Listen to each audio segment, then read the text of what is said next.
Hey everybody, I'm Jack Reed with Future Pastimes, and I'm one of the designers on Dune Conquest, which is a streamlined, quick version of the classic Dune board game, both of which are published by Gale Force 9. Dune Conquest is a much faster game that has a number of game mechanisms, especially the combat mechanism, right from classic Dune, but there's enough that is different between the two versions that it really is its own game. It's designed to be a 2 to 4 player game, whereas classic Dune really shines at 6, and fewer than 4 players is maybe not your best time there. It's also a much longer game on average. And there's a lot of other differences too. You have instead of a central treachery deck like you do in classic Dune, Dune Conquest has a battle deck, and you get 4 cards from that each turn, or you fill up your hand to 4. And that's where your weapons and defenses are, and a few worthless cards and special battle cards there. And then a separate market deck that has all of your other effects and a lot of one-shot effects that are very thematic and will change up the game from one to the next. Dune Conquest also only 5 turns at maximum. You can't win until turn 3. And if there is no winner at the end of turn 5, it's the player with the most spice that's going to win. So in this video, I'm actually going to be talking about 2 of the factions, or one faction that's in both of the games, and comparing in how are they similar and how are they different. So let's take a look, starting with, and we're talking about the Harkonnen. So we're going to start with the classic Dune version of Harkonnen, what it does, and how does the Dune Conquest version differ. So with the Harkonnen faction in classic Dune, you start with 10 of your forces on the board in Carthag, and you've got 10 spice. You have a free revival of 2 forces. And in the basic game, you have 2 advantages. The first one is traders. So everyone is dealt 4 traders at the start of classic Dune. And normally you choose 1, and then the other 3 are discarded or put back into the trader deck unrevealed. But Harkonnen keep all 4 of those, so they have more traders at their disposal.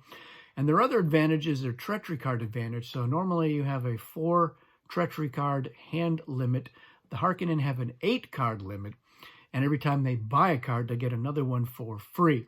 Now in Advanced Dune, they have another advantage, and that is captured leaders. So when they win a battle, they can capture another leader that that player has.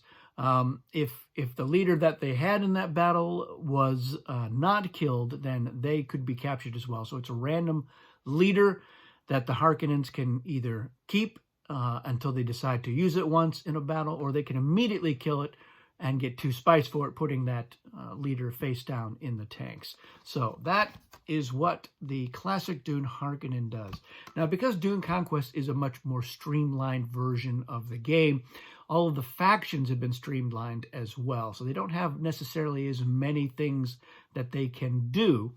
And that is definitely true with the Harkonnen faction. So here's the difference with the Harkonnen faction. Of course, the leader mix is a little bit different as well, because we had to use characters that were in the movie. So we have the Baron as a playable leader in here, as well as Beast Raban and Piter de Vries. Raban and Piter are both a classic Dune as well. But instead of like Uman Kadu and Captain Nefud, you've got a trooper, and it's actually the Death Trooper from the Dune movie, and a servant. It's one of those little little bald folks that are there waiting on the Baron. So those are your leaders for there. You still have the 2 free revival. You're starting with 15 spice, but no forces on the board. And then you only have 1 advantage in here, and it's the trader's advantage, but it works a little bit differently. The Dune Conquest version of the Harkonnen trader advantage is much more powerful. So what's going to happen is they are actually not dealt any traders at the start of the game. All the other players choose their traders, and they put their cards back in, and then that deck is shuffled, and that is when the Harkonnen are going to draw their trader card. So leaders that you didn't select from your own faction that you normally would think are safe are definitely not guaranteed to be safe. They're going to be shuffled back into that deck, and the Harkonnen may end up drawing him. What's going to happen is they're actually going to draw twice as many traders as there are players in the game. So if it's a 2-player game, they're going to draw 4, and if it's a 3-player game, they'll draw 6. And then if it's a 4-player game, they're going to draw 8 cards. And then from that, they're going to keep half of those cards. So again, in a 2-player game, they will keep 2 of the 4 traders that they drew. In a 3-player game, they'll keep 3 of the 6. And if it's 4 players, they'll keep 4 traders out of the 8 that they've drawn. So they get a much wider selection right there at the start of the game to decide which traders they want to get. But it does not end there. Any of the traders that they didn't choose are going to get shuffled back into the deck. So that will be shuffled. But then every time Harkonnen is in a battle, before their battle plan is made, they can take the top card of the trader deck and add it to their hand, and then take any trader card from their hand and put it on the bottom of the trader deck. So if a leader that is a trader that they're holding is killed and it goes into the tanks, they can say, well, you know what, I'm going to draw a different one. I'll get rid of that one. If they draw their own leaders, they can always just put those at the bottom. They know those leaders are safe. And they can say, you know what, I want to focus on a particular faction.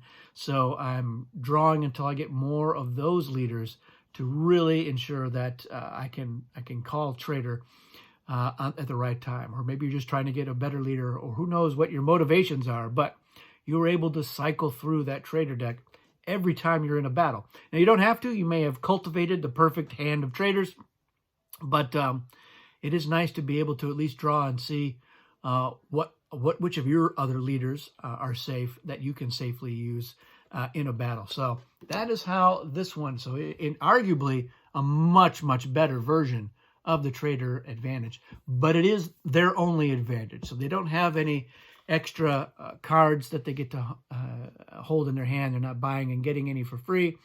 So as I said, it's streamlined and simplified in many ways.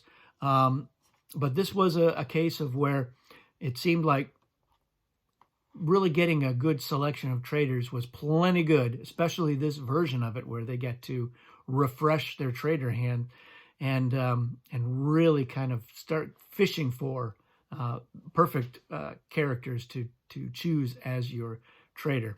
So those are the difference between the 2 versions of the Harkonnen faction.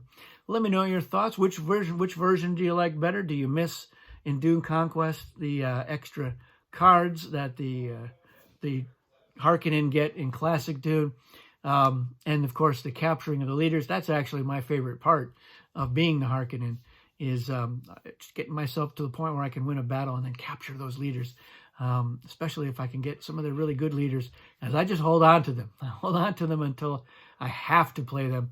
I like having extra leaders in there. So those are your thoughts. Those are my thoughts. Give me your thoughts in the comments. Let me know what you think. That's it for this video. Thanks for watching, and we'll see you again soon.